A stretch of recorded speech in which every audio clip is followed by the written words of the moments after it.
you know where Susak's at, I'm sure. Yeah.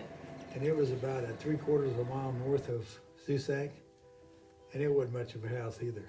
You know, I mean, in those days, Yeah. it was older and stuff. And then when I was 8 years old, we moved down 3 miles north of Hoisington.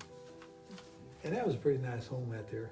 I think it had 3 bedrooms upstairs and a couple downstairs, and it was an old farmhouse though. And so I lived on the farm till, I guess, 1957. I got married and moved to Hoisington. Grandchildren, we got 1, 2, 3, 4, 5, 6, 7, I think 8 grandchildren, but we got a bunch of great grandchildren. We got more great grandchildren than we do. One day there was Nancy and I, you got that. Mm-hmm. Now there's 31. Wow. 31. Nancy and I, in-laws, they know the husbands, the wives, the kids, the grandkids, and there's 31 in the family now. So that's made a big jump. Took our house and blew it away. You know, we were lucky we didn't get killed, because we kind of pilled around too long. You think it's neighbors, a mile away or 2 miles away or something like that.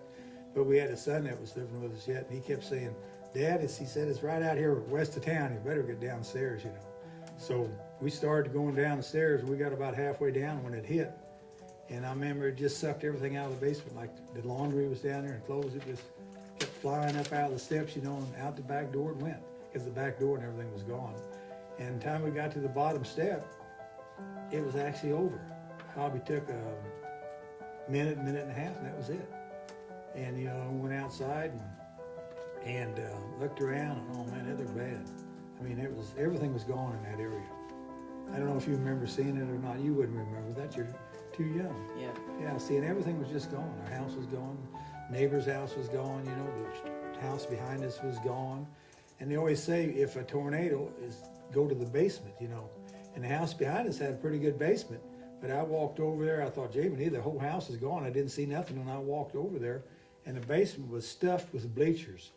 I swear there was 5 or 6 bleachers from the ballpark inside that basement.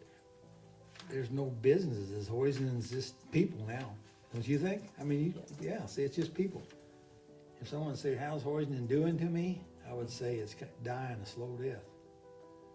Because I'm afraid of that, it is. I might be wrong. But, if we would have a hospital, we'd be in bad shape with that hospital. Because then everybody would have to leave town to go to the hospital or doctors and stuff like that. That would be, I think it just is. I don't know what it would be in 20 years from now.